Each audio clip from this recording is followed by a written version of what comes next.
In this video, we do some painting and more assembly on our Deathwatch Primaris Librarian.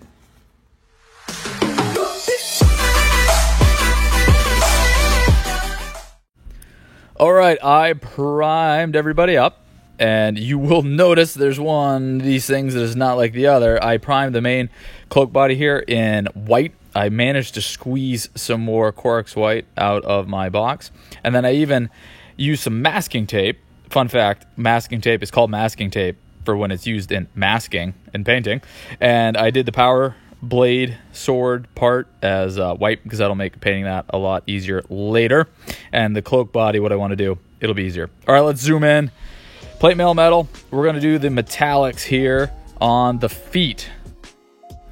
So in the feet and the legs, I don't have to paint everything because a bunch of this is going to be hidden by the cloak. So I pretty much, looks like everything around the feet itself and then the inner portions of the legs is what we need to hit. And then I'm hitting just a couple other areas that might be seen, but I'm not going to worry about too much because it's going to be under the cloak.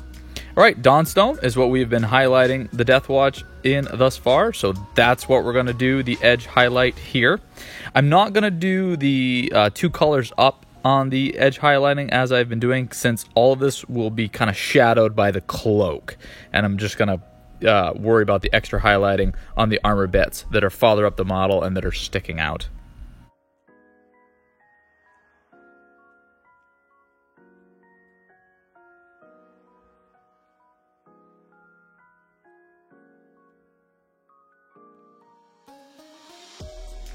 Surprise, surprise! Mornfang Brown. So we're going to undercoat the scrolly bit right here, and then there's a leather strap up here that I'm not sure if they'll be able to see it on the cloak, so we're going to hit that too. All right, now bone white. This is the off-white I've been using.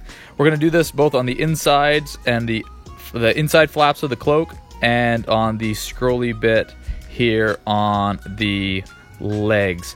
On the cloak, I'm just going to be really messy on the inside because it's going to be really not that noticeable. It's just there so that there is an impression of that color underneath everything.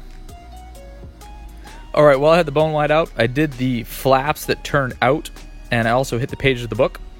Now we're going to take some sepia wash and we're going to hit the inside to darken that down even more. Again, I'm not too worried about being neat here because it's going to be not that noticeable. I'm just doing it just in case.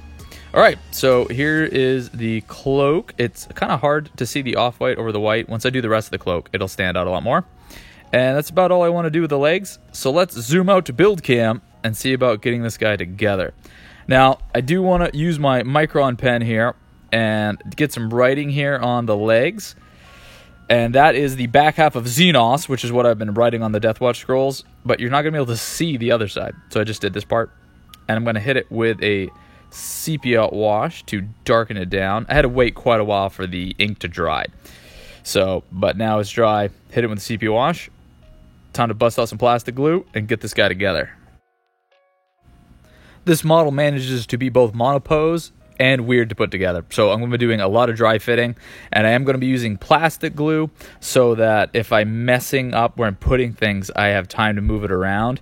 You'll notice that the plastic glue is going to melt the paint, so you're just going to be really careful where you put this if you're using parts that have already been painted, because if this spills over to other parts, it'll melt the paint and ruin your paint job.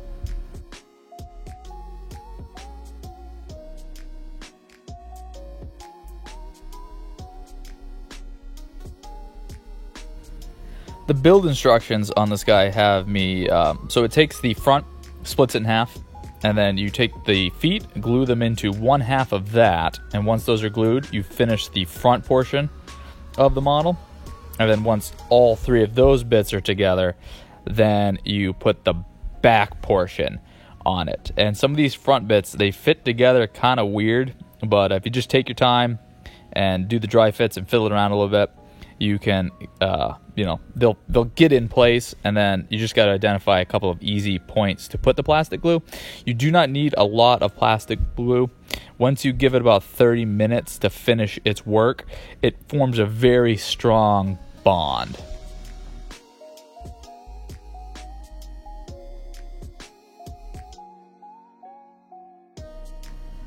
All right, here's the back portion. And I think I'm just going to use plastic glue on the upper torso bit because I don't want it to spill over onto the cloak at all. The cloak seams might be a problem, but we can tackle that later.